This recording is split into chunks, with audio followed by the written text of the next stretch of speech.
八嘎国的陪酒小姐有多可怜？面对客人动手动脚，女孩虽然不愿意，但还得强颜欢笑。小千是家商场的普通员工，为了养活嗜赌的父亲，她不得不在下班后兼职做陪酒小姐。也因此，从未恋爱的小千对爱情心灰意冷。她觉得没有男人会爱上这样的自己。这天上班，她又被这个老顾客疯狂调戏，对方一定要跟她去厕所聊几句。正当小千手足无措的时候，一个长得像某汉的男人突然出现，将客人推倒，然后不管小千怎样，拉着她就回到座位。你是狗吗？有点尊严好不好？这份工作别干了。小千起初没当真，以为那人有特殊癖好，爱在女孩上班时说教，就配合着说自己有隐情，像保护家人什么的。男人听了无所谓，直接从怀里掏出一堆钱。你看看这些够不够？都给你怎么样？你会改变主意吗？听完后，小千觉得是侮辱他，抓起桌上的水杯泼过去。因为这一时冲动，小千失去了女公关的工作。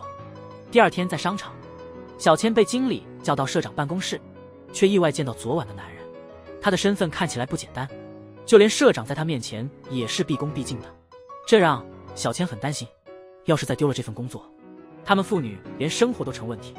后来在社长的同意下，小千和这个男人一起去了餐厅，没想到男人竟然向她求婚，而且对她的事情相当了解，甚至知道他父亲欠了多少债，然后不给小千反驳的机会。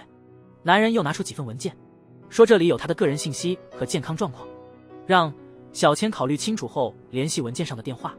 小千通过这些文件了解到，这个叫北斗的男人是一大公司的老板，年收入居然超过5000万日元，这让小千不由得有些心动。如果答应了，家庭的那些难题就能解决，但对方的真正意图到底是什么呢？晚上回到家，小千看着母亲的遗像，好奇地问父亲，妈妈生前拼命赚钱帮你还赌债，她当初为什么会看上你啊？父亲闻言得意一笑，你妈可能被我迷住了吧，毕竟情人眼里出西施，喜欢一个人时再多缺点也容忍。小千听后陷入沉思，饭后就给北斗打电话取消了婚约。虽然他对爱情不再抱期待，但仍希望能和喜欢的人结婚。第二天因为加班，小千晚上错过了最后一班公交，他只能无奈地走路回去。累得不行的他回到家就直接躺在客厅睡着了。结果一早醒来时，看见2张邪恶的脸，他们是来讨债的。领头的男人说，小姑娘底子挺不错呀，要不拍电影替你爸还债吧，靠你的颜值200万很快还清。更让小千难受的是，父亲听了竟露出恳求的表情，希望他答应。没等小千再说什么，男人就要强行带走他。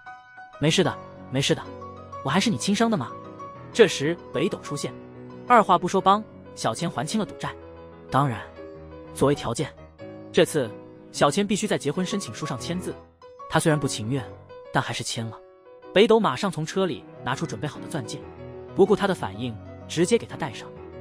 然后北斗开车带他到了一个豪宅前，说这是他曾被赶出的地方。随后两人在这里见了北斗的爷爷。原来小千的奶奶是爷爷一生的挚爱，但最后两人因为各种原因没能在一起。他希望两人的后代能走到一起，以此弥补他一生的遗憾。所以按照之前说好的，让我加入监工控股吧，并且把50%的股份转给我吧。直到这时，小千才明白，北斗是为了上位才选择和他结婚的。事后北斗告诉他，自己虽是那个人长子的儿子，但他只是个非婚生子，所以现在只有先顺着老头子。但总有一天，这家会掌控在我手中。比起婚姻，我更重视事业，我们也算各取所需吧。你说对吗？男人第一次见岳父，就直接提这种要求，能否借贵千金1晚？请吧，请吧，随便带他走吧。1天前，东京山区，两人刚领了结婚证，小千满怀期待地等着北斗的下一步，结果却是男人满脸不屑，真是搞笑啊你！咱们又不是情侣，你到底在盼什么呀？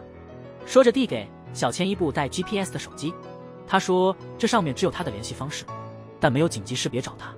说完，北斗无视，小千的表情径直离开，让小千气得不行。他今天特意打扮得漂漂亮亮，真是白费了这一身。快到下班时，店长找小千，请他参加晚上招待酒店经理的饭局。你是让我当公关小姐吗？听了这话，店长慢慢靠近。听说你曾在夜班工作哦，这种事你不想被别人知道吧？无奈之下，小千只好答应。感受到那双粗糙的大手慢慢下移，小千坚持不住了，一把推开这个老家伙，拿起包包准备走。店长追上来，用工作威胁让他回去道歉。小千见状，干脆摊牌道：“老娘要结婚了，而且对方还是年入5000万的大老板。”小千想到刚刚店长和经理惊讶的表情，感觉真是太爽了。他突然倒退几步，看着橱窗里的婚纱，小千心里的少女心一下子被点燃了。哪个女孩不希望穿上最美的婚纱，然后嫁给自己最爱的人呢？不过遗憾的是，北斗不是他最爱的人。算了，先拍几张照片存档吧。这时刚好2个女同事经过，见状立马惊讶地问：“小千，你要结婚了？”还没等小千回答，北斗突然出现，拍了他肩膀。当他准备介绍北斗时，却被重重踩了一脚。后来北斗告诉他，自己现在是钻石王老五，还特别帅，他还想靠这个名声赚更多钱呢。要是大家知道他娶了你这种人，他完美的形象就全毁了，懂吗？以前做过陪酒女，还欠债，1分钱都没有。媒体很快就会扒出这些事，然后他告诉小千，明天事情多，一定要腾出时间来。第二天一早，生气的小千没打扮自己，她穿得很简单，就在门口等北斗。见状，北斗立刻带她去商场疯狂购物，不光买了衣服、鞋子、项链，还换了她的发型。随后他们去了北斗的爷爷家，在那里还有北斗的大姑、二叔、三叔和堂弟，因为老爷子之前分了1半股份给北斗，这些亲戚对他都很敌视。堂弟首先开了口：“北斗，你果然是大伯惠斯的儿子，父子2代人居然都爱找陪酒女。”大家听后更是肆无忌惮的嘲笑，甚至连北斗的母亲也被调侃，说惠斯当时肯定是被那个下贱女人骗了。老爷子看到，立即打断他们，让北斗先去医院看看病重的父亲。北斗闻言却直接拒绝，他认为父亲现在也不愿见他。这话又给那些人提供了画饼，说北斗作为大哥唯一的儿子，态度竟是这样，被陪酒女养大的孩子就是家教不好。看到他们越说越过分，小千实在忍不住了，拍桌站起来怒道：“咱们不是一家人吗？应该互帮互助吧？你们却一起排挤北斗。虽然他以前确实在酒吧打过工，但这和他母亲有什么关系？请别说他母亲的坏话，也别再说他的坏话。”说完这些，小千头也不回地离开了别墅。之后他对追上来的北斗说：“通过这件事，他意识到我们根本是2个世界的人。你为了得到他们的认可跟他结婚，但了解了你家的情况后，他实在无法接受。原本今天跟你一起挑选衣服的时候，他还暗自高兴过，因为这是第一次有男生陪他挑衣服。但现在他总算明白了，北斗，你做这些都是怕丢脸吧？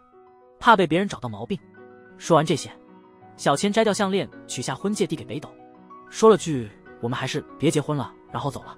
第二天，无奈的小千又回到商场，向店长道了歉，说他那晚说的都是假话，自己现在连个对象都没有。幸好他平时工作认真，店长没怎么为难，只让他加班。看到这种情况，唯一的男性同事巴玉暗自高兴。晚上回家的路上，小千再次来到婚纱橱窗前，眼里充满了不甘。到家后，看见父亲趴在暖炉上睡，他上前给父亲盖上外套，心里觉得很愧疚。咱们又身无分文了，不过应该没事吧，日子总得过下去。与此同时，北斗在公司看着小时候和妈妈的照片，多年尘封的记忆突然涌现。记得妈妈当年为了救他被车撞，虽然他活了下来，但失去了妈妈。紧接着他又想起今天小千的话，在大家都在数落自己母亲时，只有他站出来为母亲辩护。想到这儿，他立刻离开了公司。话说回来，这时的小千还在父亲身上 emo， 突然门外传来一阵急促的敲门声，父亲被惊醒，吓得不轻。难道又是讨债的？来人竟是北斗。进屋后，他马上跪在老丈人面前，希望他能同意把女儿嫁给我。老王一听，马上答应了，毕竟年收入5000万的好女婿不常见呢。见岳父搞定了，北斗立马转头看向小千。正如你说的，我那些亲戚确实太蠢了，但我还是得面对他们，并和他们斗争。所以我希望有个战友一起，而那个人就是你，小千。你在我亲戚面前帮我维护了尊严，所以我放下自尊请求你。说完，他亲手为小千戴上婚戒。在得到老王八的同意后，两人对视一笑起身。随后北斗带他去自己公寓。到这，小千都惊呆了。大哥，你家里是不是特么进贼了？没办法呀，我太忙了，别介意啊。正在他一脸无奈的收拾时，北斗突然从后面抱住了他，还不等他惊讶，一股巨力把他转了过来。看着北斗越来越靠近，小千吓得连连后退。他退一步，北斗就跟一步。小千紧张脸红，紧绷着身子。北斗快碰到他的嘴唇时，小千猛地推开他，说这样不干净，能不能先洗个澡？在浴室里想着刚刚北斗帅气的脸，小千眼里闪过一抹期待。都说漂亮姑娘令人倾心，但温文尔雅的公子又何尝不让女孩心动呢？洗完澡后，裹着浴巾的小千长舒一口气，想到自己即将成为大人，心情既紧张又兴奋。然而当他怀着激动走进客厅，却发现北斗竟靠在沙发上睡着了。失望的小千不知道是故意还是无意，收拾衣物时顺手拿走了桌上的书。北斗立即站了起来，小千紧张极了。浴巾尽管尚年轻，但很会看情况，突如其来的坦诚相见让本来还是有点陌生的他们迅速升温。接下来才是让人期待的节奏。见识过小千的开朗性格，北斗眼神灼热地靠近他。这时小千突然插话：你能不能先收拾下房间啊？这么乱影响多不好。北斗不屑地笑了笑：小千，你迟早是我的人，现在这么讲究有必要吗？小千听了很生气：你这是什么意思啊？干净对女孩子很重要好吗？北斗这才恍然大悟：怎么会这样啊？小千，你以前从来没有过吗？这么露骨的话让小千这个毫无经验的新手怎么受得了？抓起桌上的衣服扔过去，然后迅速跑回了浴室。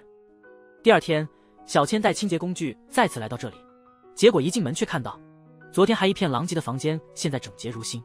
这时北斗的秘书妙子小姐走了过来，她对小千说她每周都会来一次打扫。之后两人一起去了超市，妙子在那里跟小千说了很多，社长爱喝什么牌子的水，喜欢用什么生活用品，最后还特意给小千挑选了睡衣，说社长肯定会喜欢。这个举动让小千很怀疑，这明显不像普通上下属关系啊。晚上小千穿上新睡衣站在镜子前，脑海里又闪过昨晚北斗吻她的情景。哎呀，实在太害羞了。不过今晚他已经做好了事情准备。结果北斗因为太累一躺下就睡着了。见此情形，小千立马伸手去试探，结果这家伙完全无动于衷，这让小千气得狠狠咬了下嘴唇。这个人真不了解自己。第二天一早，北斗听说小千还在商场上班，立刻要他1周内辞职。既然和我结婚了，就不用再出去挣钱了。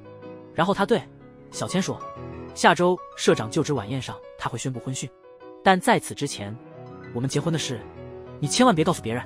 下午经理让小千和巴玉一起外出送东西。到地方后，小千突然记起今天北斗会在这里参加一个酒会，于是完成任务后，他跑到酒会门口想偷看一下，结果看到北斗身边有个漂亮的女人。正纳闷呢，妙子走来告诉他，对方是另一家公司的社长美笑。晚上北斗家，小千问为啥哪都能碰到妙子啊？你们到底啥关系啊？怎么感觉她像你老婆呀？北斗无奈地说，姐，她和我去世的妈同岁，都55了好吗？但是谁知道你是不是喜欢成熟的女人啊？你没完没了啊？没办法呀，我对你一无所知啊。听完之后，北斗以为小千还在为昨晚的事生气，于是径直走上前把小千拉到身边，然后低头就要吻上去。你干嘛呀？我不是那个意思啊。小千到家后，看到凌乱的房间，简直气炸了。才2天不在，怎么就这样了呀？父亲却一点都不在乎，他反倒站起来问小千什么时候接她过去，不能因为嫁了有钱老公就忘了老爸呀。小千听了满脸无奈，爸你别自说自话了，决定权不在我这，为什么对方握有主导权？当然是因为我囊中羞涩呀。听后，老王八为了自己的利益，马上建议小千讨好北斗的家人。这话让小千想到北斗父亲还在住院，作为未来儿媳应该去探望一下。于是第2天他请了病假，先带着花去医院探视，然后去墓地拜祭北斗的母亲。在那他碰到了妙子小姐，对方劝他别把去医院的事告诉社长，因为他知道北斗的脾气。小千听了很不舒服，你为什么总是一副我比你更了解北斗的样子？我当然比你更了解社长啊，我们很久了。这话让小千更生气了。下午他特意做了北斗爱吃的菜，然后试探着说今天去祭拜婆婆了。北斗不但没生气，还夸他做得好。小千就随口说了今天去医院的事，还夸他把比预料中的和善得多。谁知北斗一听就翻脸，这个话题到此结束，饭菜都没滋味了，以后别当着我提我爸。见状，小千马上追上去，隔着门问到底怎么了。为了哄北斗开心，小千特地把自己收拾得干净整洁，结果北斗依然没反应，上床就直接睡了。第二天也没好脸色，只是出门前让他赶紧辞职。下午，因为昨天请了病假，小千被经理硬拉去加班。路过的巴玉主动说他能帮忙。巴玉君，干活时，小千忽然开口，说他一个朋友现在和一个男人同住，虽然天天一起睡，但那男人似乎对朋友完全没兴趣。你怎么看巴玉？巴玉沉思几秒后回答，估计那男的觉得结婚和恋爱是两回事，他可能觉得你朋友只适合结婚，别的就不行了。接着巴玉话一转，其实那朋友就是你吧？听到这，小千吓一跳，一不注意就从梯子上摔了下来。此时两人姿势非常暧昧，事后巴玉给他包扎了脚踝，还特意打车送他回北斗公寓。这一切被楼上的北斗看得清清楚楚，他一回来就质问小千，你所谓的加班就是和一个男人一起加班吗？闻言小千露出了不耐烦的神情，你这样也太令人作呕了吧，又是命令又是监视，相比之下，夫妻间该做的事情却什么都没做。而北斗却理所当然地说，之前明明是你找各种借口拒绝我，你真傻，那种事不是求来的，应该是男生主动营造气氛才对啊。听了这话，北斗立马关了灯，然后一把把小千搂进怀里，接着脱衣服解扣子，一气呵成。可是关键时候他却停了下来，这让已动情的小千非常生气，老娘都准备好了，你还没开始就打住了。第二天，巴玉照例送小千回家，在楼下，小千鬼使神差的邀请巴玉上楼坐坐。就在那儿，巴玉问小千，你最近很不开心，为什么还要和那个男人在一起？说完就低头要去吻小千，因为我们结婚了，谢谢你送我妻子回家，事情解决了，你回去吧。把巴玉拽出房间后，北斗转过脸来，神情严峻，不准在我家和其他男人接吻。不等小千回应，他就突然上前吻了她，只能我亲你，既然我们已经结婚，你就是我的人，而我也只属于你，我不允许别人动你。那你得解释清楚，你说他欺负你妈妈到底是怎么回事？你说想让我当你战友吧，但你不告诉我重要事情，我根本没法帮你啊。原来北斗的妈妈因为家里困难，他一边打工一边读书，就在那时候遇见了他父亲，但最后因为两家差距太大，导致两人最终分道扬镳。父亲也无奈抛弃了北斗母子，转身娶了一位富家千金，可5年婚后一直没有孩子，于是父亲又找上母亲，想让北斗去当监工家的继承人，结果因为母亲不同意，当天就出了车祸。实际上这全是父亲指使手下做的，所以无论如何他也无法原谅，包括那些曾经不接受他母亲的家人。于是他决定不惜一切抢下监工集团，然后再亲手摧毁它。之后他向小千坦白，当初给你装有 GPS 的手机，其实是为了保护你，避免让你遭受到意外的袭击，因为他十分害怕。听完，小千猛地扑进北斗的怀抱，我明白了，北斗，我会支持你。经过一夜狂风骤雨的大战，小千清晨微笑着从梦中醒来，第一时间就看向身边的男子。想到北斗昨晚的勇猛，小千非常害羞，但也很幸福。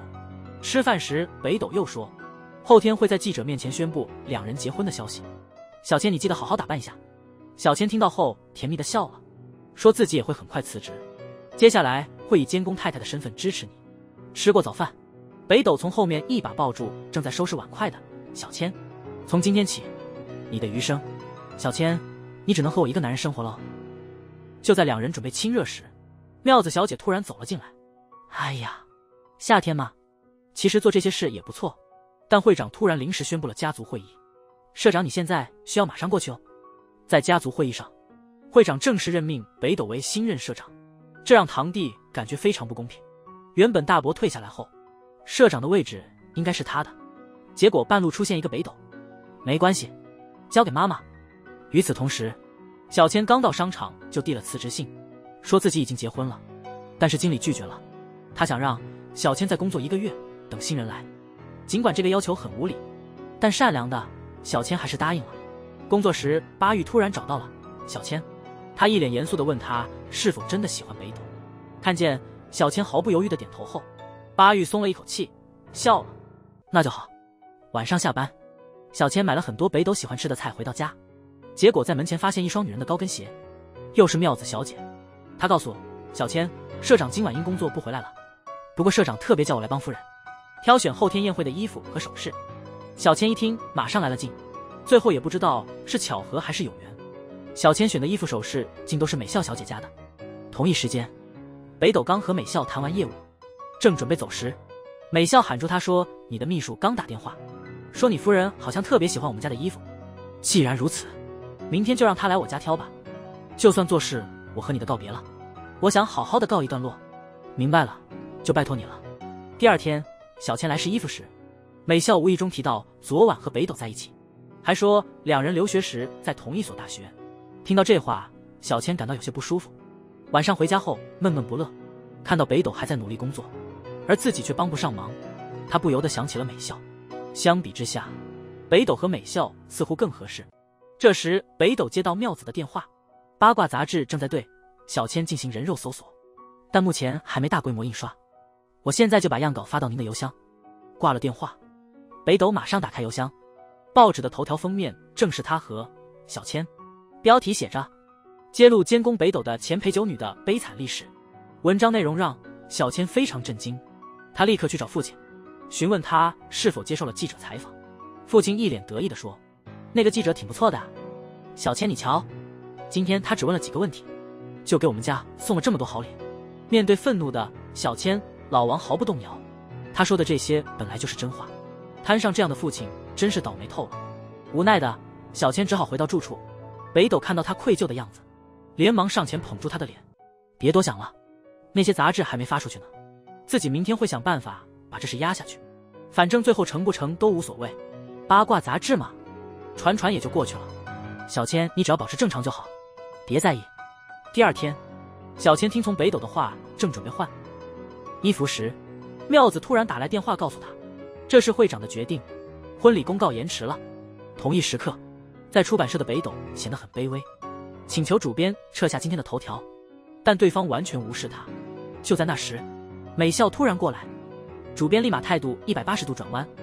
美笑是他们的大客户，小主编惹不起，美笑直接在他面前撕了稿子，接着笑对北斗说：“这次算你欠自己个人情吧。”另一方面，意外计划失败的小千又来上班了，结果刚打完卡，北斗就来电说事情搞定了，让他赶紧过去。挂电话后，小千准备离开，却被店长拦住了：“小千，你才刚来就要走，这不太合适吧？”就在这时，巴玉站出来说：“小千的工作他今晚加班完成。”小千听罢十分高兴，说声谢谢，连衣服都没换就冲了出去，留下的巴玉眼里满是不舍。另一边，看见穿着工装的小千，等候已久的美笑赶紧拉他去换衣服。不久后，在众多镜头前，北斗亲自向大家介绍了身边的小千。随后，北斗也讲述了两人的关系。他说自己当初和小千结婚，其实是为了重回监工家，但现在他已经感受到了与妻子的深厚情感，意识到小千是自己的真爱。接着，在众人面前，北斗深深吻了身前的小千。此时沉浸在幸福中的两人，并未察觉走廊上一旁美笑阴暗的神色。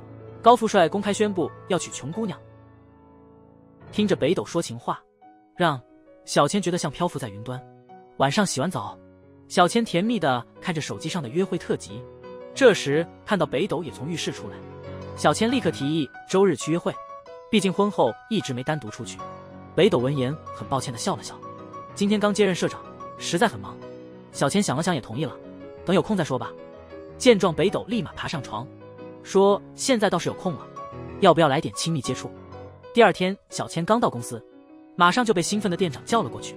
小千，今天暂时不要在店里出现，等会儿和经理一起去跑业务吧，监工夫人的名头不能白白浪费哦。还没等小千拒绝，经理就递给他一堆客户资料。算了，就当为公司最后出一份力吧。随后经理打着监工集团的招牌，之前那些难缠的客户都轻松搞定了。在另一家公司，小千无意中注意到旁边大叔手中杂志的封面上竟写着监工北斗疑似劈腿。回家后，他赶紧躲进仓库翻看那本杂志，上面清晰记录着北斗和美笑12年前认识的经过。他们在国外通过各自室友介绍认识，并顺利发展成恋人。现在两人表面上是商业伙伴，但私下里可能还有关系。看到这里，小千慌了，打了好几个电话却没人接。心急的他私自跑到北斗公司楼下，但被助理告知社长在会场家。话说回来，今天一早，北斗被爷爷叫去开家族会议，因为杂志上的事，亲戚们纷纷指责他。他们终于找到了攻击北斗的借口。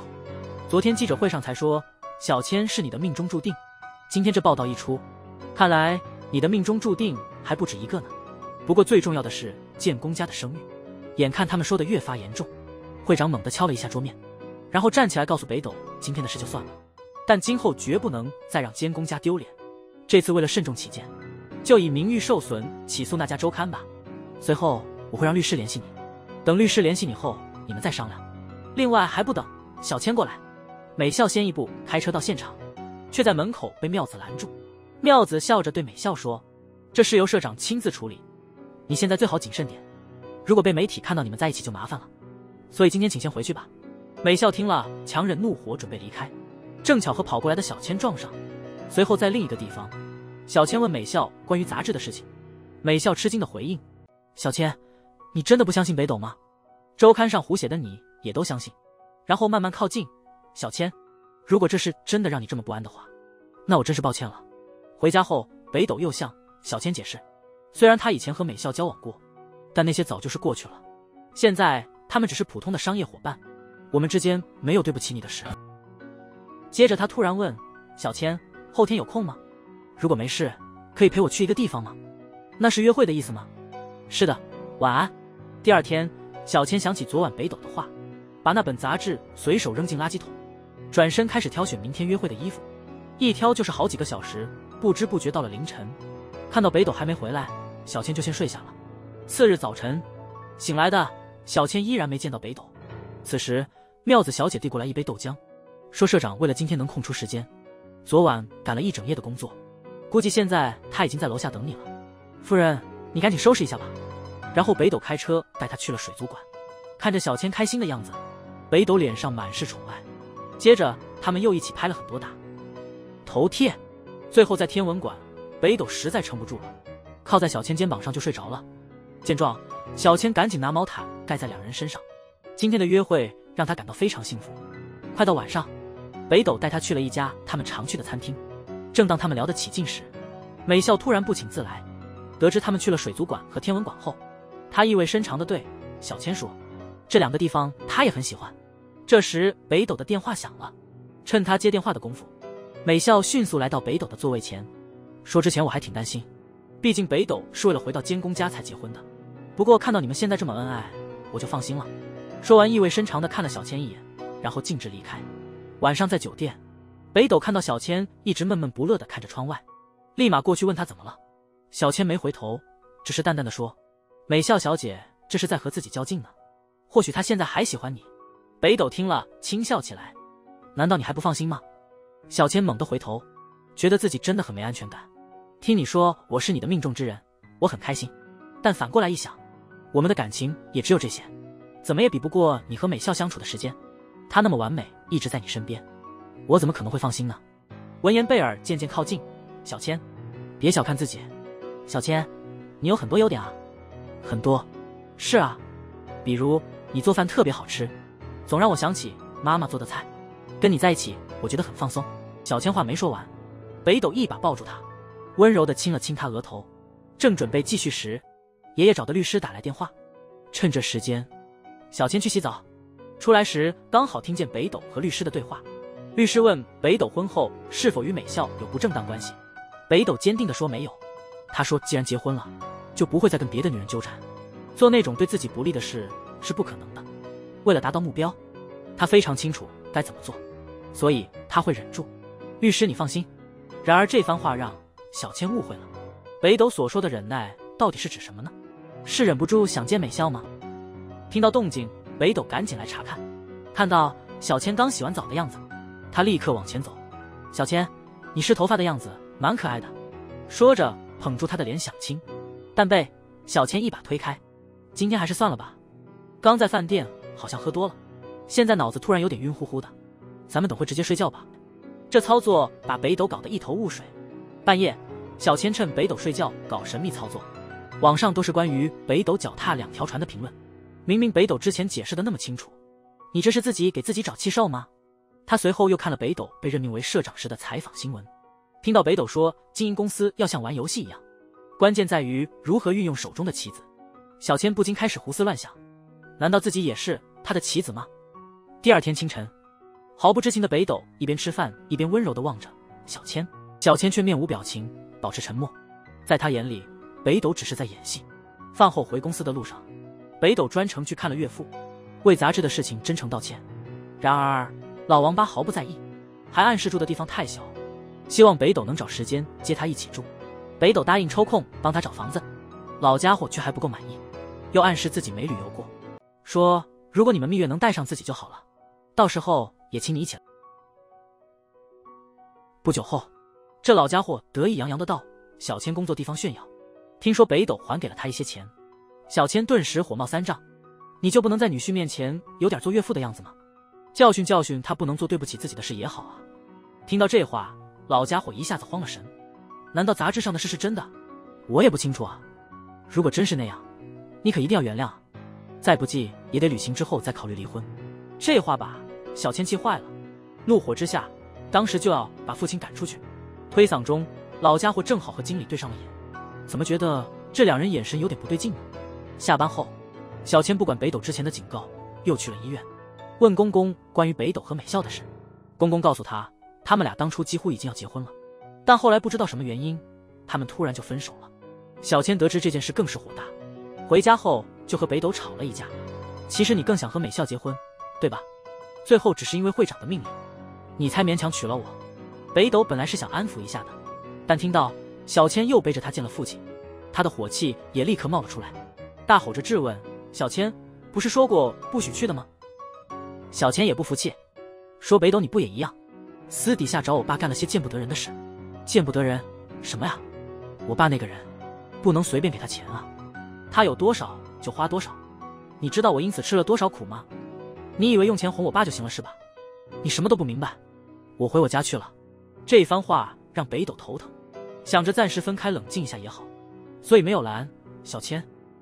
第二天刚到公司又出新问题，因为前几天陪小千出去约会，堂弟趁机和一家公司合作了一个项目，这家公司突然宣布破产，他们这边也因此受到了巨大影响。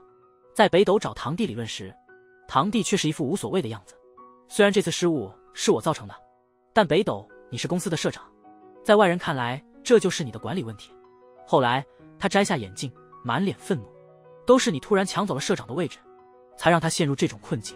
接着为了解决这次危机，北斗一直加班到深夜，他联系了一些老合作伙伴，但他们都无能为力。就在他头疼时，美笑打来电话，说他可能有办法。与此同时，小千和巴玉在外面喝酒，他酒后将自己和北斗的事全盘托出，说北斗结婚是为了回监公家，根本不爱他。巴玉一听就抓住机会，让他去自己家坐坐，说完就拦了辆出租车。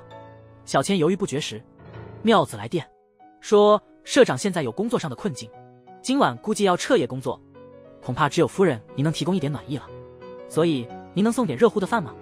挂了电话，小千先瞄了眼出租车旁的巴玉，然后回想和北斗的往事。他突然冲到巴玉身边，对不起了，我现在必须去找北斗。巴玉二话没说就把他塞进车里，你先走吧，我们明天见。在司机的建议下，小千买了几份牛肉饭，结果刚到公司楼下就被美笑拦住了。如果你只会送饭这种小事，那你现在就回去吧。北斗到底遇到了啥麻烦，你完全不清楚吧？这事我可以帮忙，你却什么忙也帮不上，你只能在人前站他旁边笑。这时北斗下来了，他刚准备接小千带的饭，美笑突然冲到前面，公司事情处理得如何？我们上去一起想个办法吧。看到这种情况，小千马上递上饭菜，我就先回家了，谢谢了，感谢你这么细心。小千回到家，郁闷地趴在桌上，脑海里全是北斗和美笑在一起的画面。第二天一到公司，小千就看到巴玉在和店长提辞职，于是赶紧找巴玉问原因。巴玉没回答，只是邀请他下班去他家。原来巴玉准备创业，打算和学校的前辈合伙开一家公司。看到小千对这事挺感兴趣，巴玉立刻邀请他要不要一起搞。听到自己能帮上忙，小千很高兴，但一想到北斗他还是拒绝了。没多久，回到家的小千接到北斗电话，问他怎么还没回家，难道还在赌气吗？小千说自己在家不仅什么都做不了，还会想着你和美校是不是又见面了。看他又提到美校，北斗，那事我都说了好多遍了，我和他只是合作关系，为了公司这事不能断。小千听了直接生气了，就是说工作比我还重要，你只需要一个，无论如何都在家等你的老婆吧。可他也有他的人生，也想闯出自己的一片天，得到对方的需求并有所回应，感觉自己能被需要才开心。说完这些，小千就果断挂断电话。第二天到公司后，小千正式向店长提出辞职。之后，小千来到巴玉家里，表示愿意留下来帮忙。巴玉高兴的立马紧紧抱住他，这说明小千对巴玉有好感，毕竟大家都是成年人。我就不信他自己不知道。在美校的大力援助下，北斗公司的危机终于有所缓解。下午两人刚谈完一笔生意，正准备去另一家公司时，北斗刚好看见小鱼和巴玉在对面一家房产公司外面看租房广告。见状，美校抓住机会火上浇油，说那个小鲜肉看起来挺可爱的，和你老婆在一起真是绝配啊。北斗听后脸都绿了，立刻打电话给小千，质问他为什么跟男人在房屋中介。结果小千误会北斗在监视他，气得直接回句关你啥事，就挂了电话。看着车里的美校得意洋洋。随后妙子找到北斗说，夫人今天刚刚辞职，现在在帮巴玉创业，也就是说他们是商业伙伴了，就像你和美校小姐那样。现在您能理解夫人的担忧了吧？北斗听后无语，自己让他辞职那么多次都没听，结果为了另一个男人果断辞职。见此，妙子又开口了，女人工作不仅仅是为了赚钱，更是为了积累经验和实现自我价值。社长，你有没有亲口对夫人说过喜欢她？与此同时，小千和巴玉的另一位合作伙伴碰了面。趁小千去洗手间时，那人问巴玉小千是不是他的女友。巴玉听后沉默了几秒，然后点头。回去的路上，巴玉突然邀请小千明天去他家，因为我想给你庆生。小千非常感动，没想到自己老公都不记得的生日，巴玉却记得。她想到这儿，立马答应了。很快到了次日晚上，巴玉特地做了很多美食。饭后，小千起身准备收拾时，巴玉突然抓住她的手腕，深情地向她告白。虽然对已婚女生表白有点怪，但我从不把你当成别人的妻子，因为我完全看不出来。好巧，我也是。就在这时，北斗打来电话，说今晚他有一个重要会议，只有半小时时间。小千，你能赶紧过来吗？想和你一起庆祝生日。你还记得呀？当然记得了，今天是我老婆生日啊。你知道了吧？那一会儿见。挂了电话，小千依旧不紧不慢，磨磨蹭蹭的，像故意拖延时间。巴玉问刚才打电话的事，他说没事。然后巴玉又问他怎么看刚才的表白，问自己真就不行吗？小千犹豫着说他喜欢北斗，尽管他总是对他提很多无理要求，比如之前劝自己辞职，还有就是现在突然让自己马上过去，在一起时也没什么开心的事，但自己就是没法不喜欢。听后，巴玉露出大大的笑容，那你就快去吧，别让北斗等急了。等小千走后，巴玉将桌上的纸牌抛向空中，就像他破碎得心一样落在地面。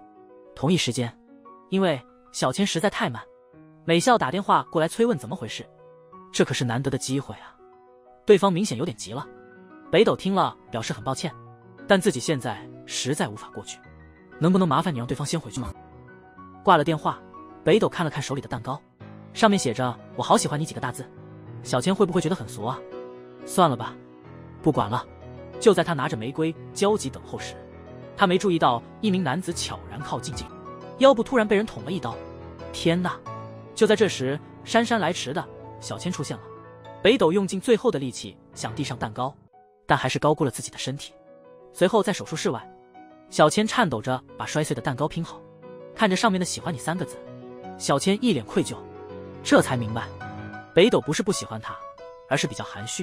2周后，刚恢复一些，北斗被爷爷叫去参加家族会议。住院期间，堂弟孝之负责了与另一家公司合作，监工集团的危机暂时缓解。听到这话，亲戚们又纷纷开始排挤北斗，说虽然这事是北斗先铺下的，但也是因为他的工作失误引起的，所以从结果来看，还是孝之更适合当社长。听到这些，老会长冷冷地说，在场的人有位根本不配姓监工的，为了上位，竟然请职业打手伤害北斗，之前公司的差错也是他搞的鬼。话说到这儿，大家都明白那人就是孝之。老爷子愤怒的起身，拿拐杖指着孝之：“你做的事已经是犯罪了，念在你这些年为公司的贡献，这事我不会闹到警察那儿，但你赶紧收拾东西走人，然后主动找一家偏远的公司上班吧。监工集团继续由北斗掌管。”这时大姑奶奶的一句话让北斗变了脸色，他父亲得的是癌症晚期，医院已发出最后通知，估计也就是这几天了。与此同时，小千也从妙子那里知道了这个消息，看到北斗阴沉着脸走进来，小千马上建议两人去医院看看，再怎么说那也是你爸呀。北斗直接打断，他住的是几万块一晚的病房，享受最好的救护待遇，比我妈当初被车撞要享福多了，所以我绝对不会去看他。闻言，小千还在一边劝说，北斗突然把水杯砸到桌上，丢下一句：“你要看你去看。”就回卧室了。第二天，小千犹豫很久后决定去探望公公，还安慰他自己一定会劝北斗来的，但公公直接拒绝了，说这是报应，毕竟他亲手拆散了对方和他妈。与此同时，美笑满脸笑容找到北斗，说我们被周刊造谣的事现在成了热点，趁热度我们再多合作几次吧。北斗毫不犹豫地拒绝了，这让美笑非常困惑，不惜一切追求最大利益，这不正是你一直以来的做法吗？北斗苦笑了一下，说自己想放弃这种做法了，之前总是忙个不停，不仅无意地冷落了妻子，还总是让她担心，我不想再让她伤心了。晚上，美笑满脸悲伤地看着多年前和北斗的照片，突然失控，把桌上的东西全扫下去，然后趴在桌上失声痛哭。他知道自己失败了，而且败得彻底。次日，北斗和小千到公园约会，这时小千突然站起来盯着北斗：“其实你真的很喜欢自己，只是因为害羞才说不出口吧？随便你怎么说吧。”沉浸在甜蜜中的两人并不知道，他们又被人盯上了。北斗站在售货机旁买水，突然远处一辆车加速冲向他，小千见状立马扑了过去，才让北斗勉强躲过一劫。司机见没得手，果断掉头离开。回家后，北斗嘱咐小千最近别出门，如果工作需要就让巴玉上门。见小千似乎不太在意，妙子小姐立刻劝她听话，毕竟社长的母亲就是这样去世的，这事或许比想象中复杂。闻到这些，小千立马想到什么，难道当初目标是北斗？他妈妈是不是为保护他才被撞的？要真如此，那凶手就不是北斗他爸了。听完后，妙子没回话，只是走到北斗母亲的相册前深深看了一眼。另一方面，因为在家太无聊，小千就让人带他到会长家，他想找一些北斗小时候的照片。看得正高兴时，小千突然发现一张北斗父母和妙子合照。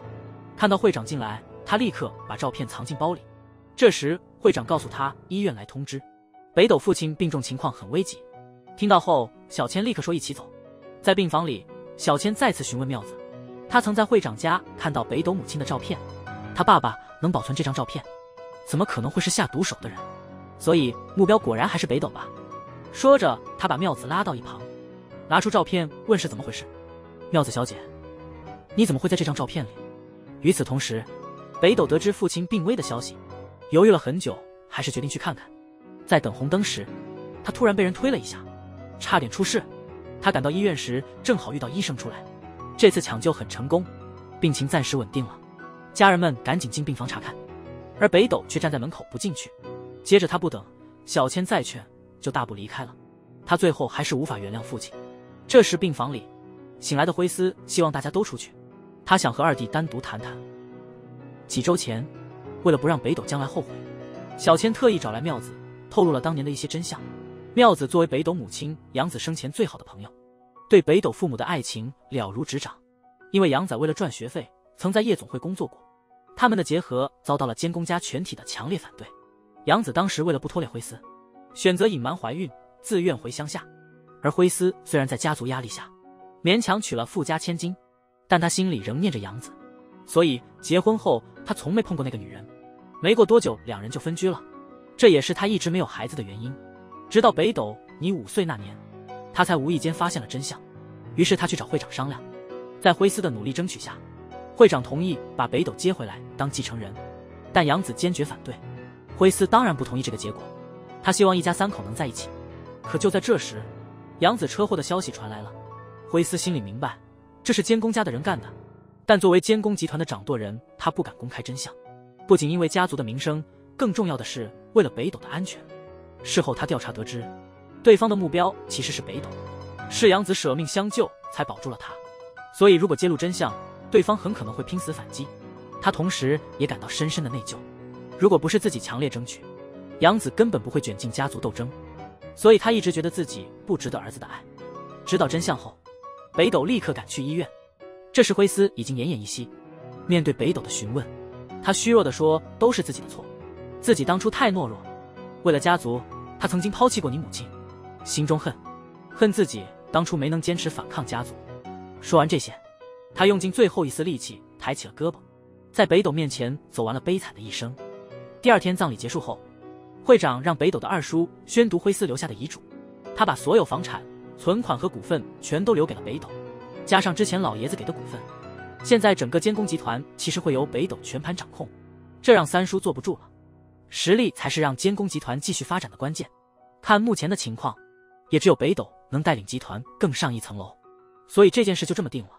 北斗晚上回家，看着和母亲的合照，他自嘲起自己以前的幼稚想法，还说过要夺下监工集团然后毁掉，现在想来真是太可笑了。如今一定要把父亲留下的产业好好打理。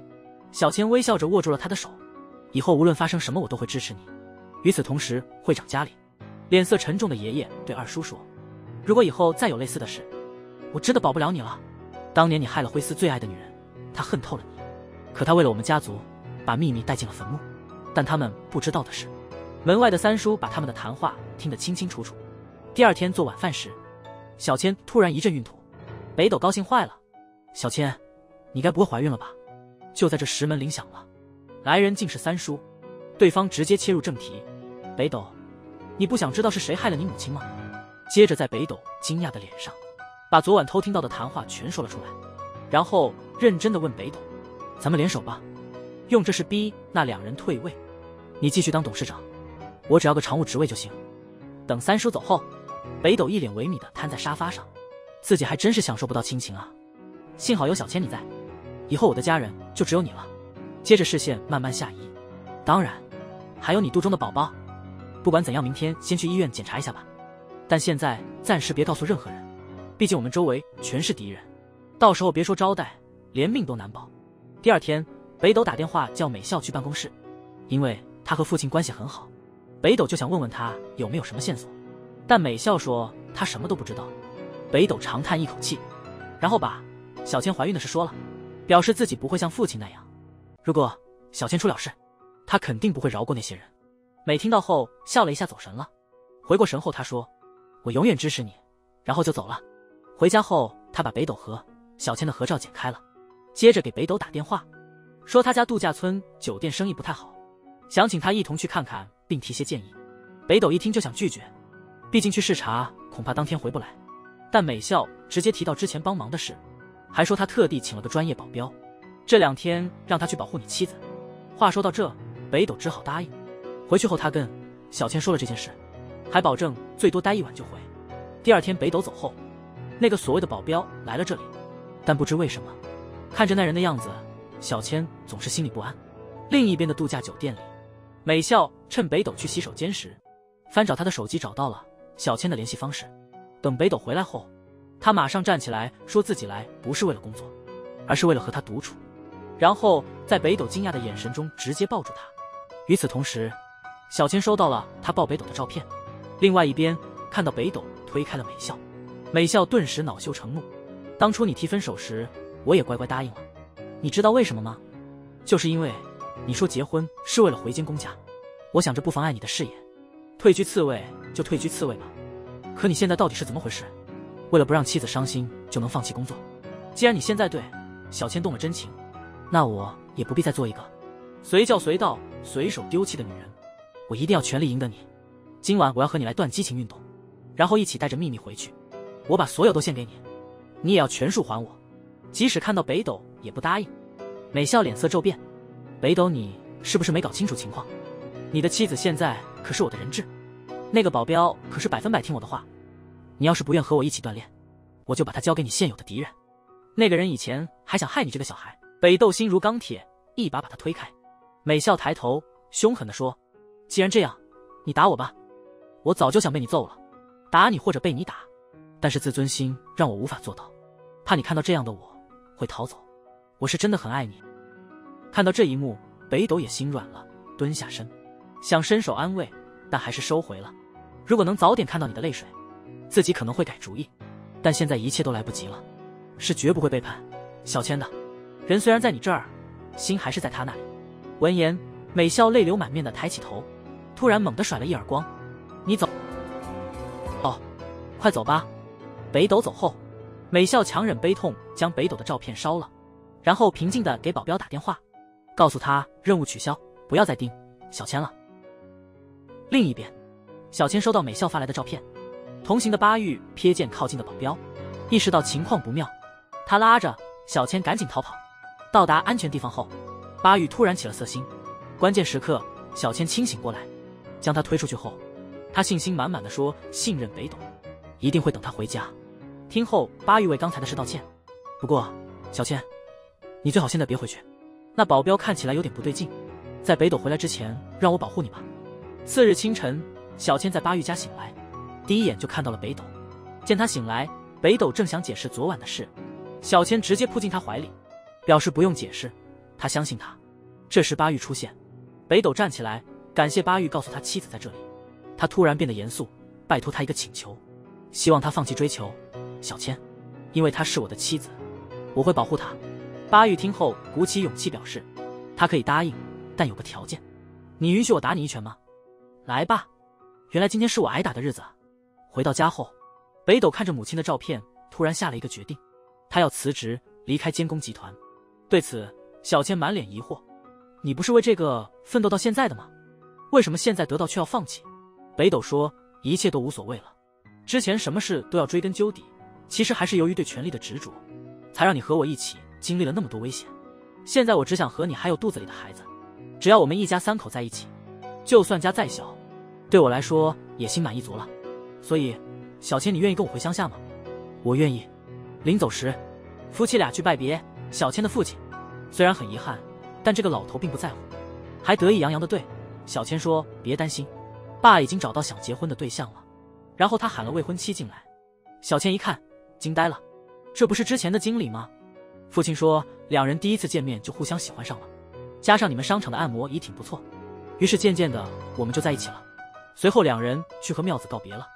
北斗还开玩笑说他该考虑自己了，趁着年轻赶紧找个对象，说不定还能生孩子呢。什么？社长，你这简直是性骚扰哦。1个月后，北斗夫妻在母亲以前住的乡下定居，这是他们婚后第一次享受夫妻生活。因为北斗从小在这里长大，大家对他们都非常友好，肚子里的宝宝健康成长。为了亲手给宝宝做玩具，北斗特意学了木工。闲暇时，他约几个关系好的叔叔去钓鱼，下午大家一起吃鱼喝酒聊天，晚上两人会一起看星星发呆。这种每天都能看到北斗的生活，让小千觉得很安心。不过偶尔看到北斗对着以前的书发呆，小千知道他是为了他才留在乡下的。那晚看着熟睡的北斗，他突然下定决心，他不愿意北斗委屈自己，与其待在世界的小角落，他更应站在顶峰。于是他瞒住了北斗，去找了会长。老爷子拿着离婚申请书，一脸疑惑。小千说他感到害怕，要是腹中的孩子是女孩还好，但万一是个男孩呢？可能又会引发争端。他不想自己的孩子重蹈覆辙，于是以离开监工家为条件，请你再给北斗一次机会吧。但是他还有一个小小的请求，那就是查清楚当初是谁害了北斗。老爷子听后直接拒绝。小千正准备再争取时，二婶突然手持菜刀走了进来，一步步逼近他。小千被吓得不轻，关键时刻北斗推门进来，看到他连忙把小千护在怀里。二叔母看到北斗狠心要刺上去，幸好二叔从后面抱住他，危险暂时解除。北斗脸色一沉，坚决表示绝不离婚，这事别再想了。二叔此刻也揭开真相，这一切都是他妻子的阴谋。二婶这时也愤怒地喊道，都是你突然出现，抢走了孝之的位置。听到这话，二叔突然插嘴，孝之根本就没那个能力，这个位置本来是留给北斗的。他出国留学时，我和大哥还有父亲就讨论过，本来是想让孝之跟北斗工作，这样他也能学到很多东西。可那孩子真是不争气，最后居然雇凶行凶。说完，他转身向北斗跪下，看到妻子还在不停唠叨，他突然打了他一巴掌，你可是坑了别人啊！你再说我就带你去警局自首。这时，北斗缓缓走到二叔面前蹲下，问他父亲是否知情后仍选择宽恕。二叔点头肯定。北斗思考片刻，回忆起父亲生前的话，他最终决定接受现实。为了家族，他选择了和父亲一样的做法。但在此之前，他逼二婶发誓别再搞花样，否则你和你儿子下半辈子都在监狱里过。监公家的恩怨情仇终于了结，北斗为小千补办了婚礼。本剧到此全部结束，感谢大家观看。